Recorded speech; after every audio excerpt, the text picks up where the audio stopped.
Well, someone who knows the threat posed by the Islamic State very well is former US Special Advisor for Syria, Frederic Hof.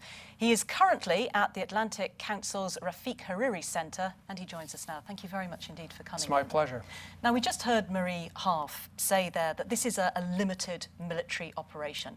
How realistic is that, given the threat that Islamic State poses and the apparent inability of the Iraqi government to deal with it?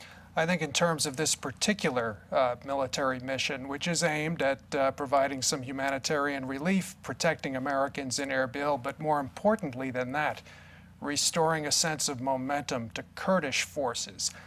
In this particular operation, the latter factor is important.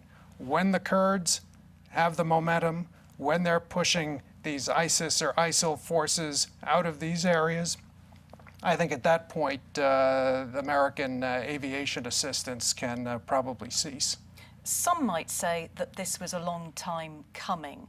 Could military intervention earlier in either Syria or Iraq have stopped Islamic State growing into the force that they are today? I think certainly a case can be made that in Syria, timely intervention on a humanitarian basis, not just against ISIS, but against the Assad regime last year, would have had a salutary effect in Syria.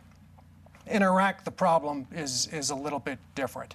I think the administration is reacting to a discrete problem in the north of Iraq.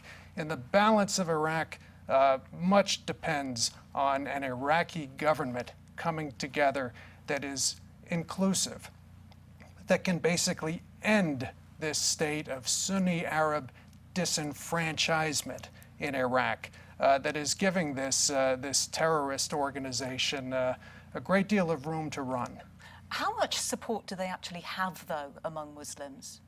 I think it's very difficult to say. I think, you know, there's a little bit of history here. Back in 2006, 2007, Al-Qaeda in Iraq, which is sort of the parent organization of this outfit, was basically put out of business when American forces working with Sunni Arab populations, Sunni Arab tribes, basically marginalized them. This organization, under the right conditions, will put itself out of business because of its brutal governance practices. Nevertheless, the US spent more than a decade fighting Al-Qaeda.